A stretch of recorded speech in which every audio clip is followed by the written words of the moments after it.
The other day on Twitter, a user by the name of Pug asked me, "Hey Daniel, can you make text move like this in Filmora?" That's a great question. Hey Pug, yes you can. Stick around, I'll show you how.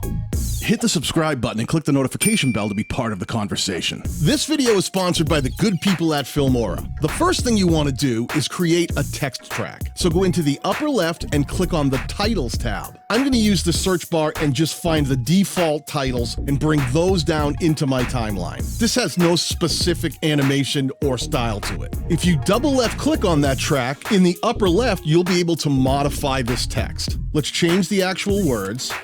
And you can also control the font size here and make it larger or smaller. I'll leave it right at 80 for the time being. Now I can change the font from the drop-down using any of the fonts installed onto my computer. I'm going to go with this yummy font that I purchased online. I'll leave a link down in the description if anybody's interested in finding it. It was pretty similar to the one that Pug had showed me. Now once you have your text in place, in the upper left, click on Animation. And I want you to scroll down until you find Up, Down, 2. These are in alphabetical order, which makes it a little easier to find them. Double left click on that and it will apply it to your track. But this is only part of the effect. If you hit play, you'll see that it does pop up, the text will hang there for a while, and eventually it moves back down. But it doesn't have any of that off-axis spin like the other text that Pug showed me. So the way to achieve that is in the upper left, click on Effects, and then in the drop-down on the left under Filters, you'll see Shake. Let's choose the mild effect and bring that down into a track above our other text track in our timeline.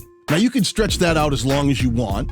And now you'll see when the text plays, it kind of gives it a little bit of motion. Now this text is hanging up top too long and it's not getting the effect that I want. So let me shrink that way down and look at that again.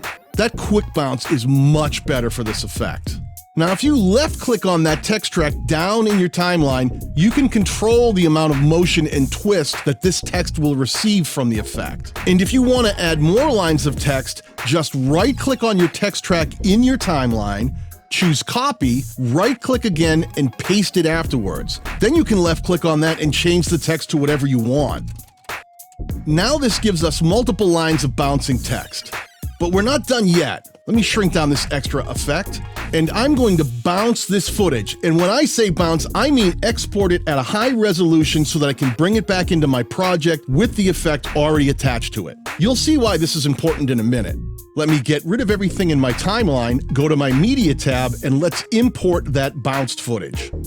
Now, if you want to apply this effect on top of an image or piece of footage, start by bringing that down into your timeline onto your main track, and then bring your bounced text footage into a track above it. Now, you'll see the black immediately covers everything below, but if you double left click on that footage down below in the upper left, you can turn on the CHROMA key feature, choose the eyedropper, bring it over to the black and click anywhere in this black, and it will remove it from your track. Now your text will bounce up into your track without any of that black obscuring anything below it.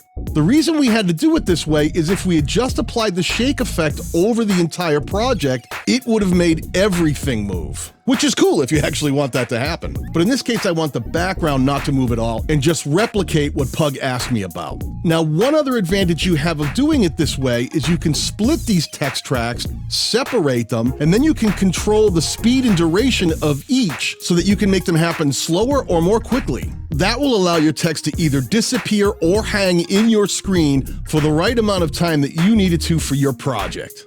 If you want to learn more Filmora tips, tricks, and techniques, make sure you click on the video on screen or the ones I'll post down below. And if you have any questions, leave them down in the comments section. Stay safe out there. Peace.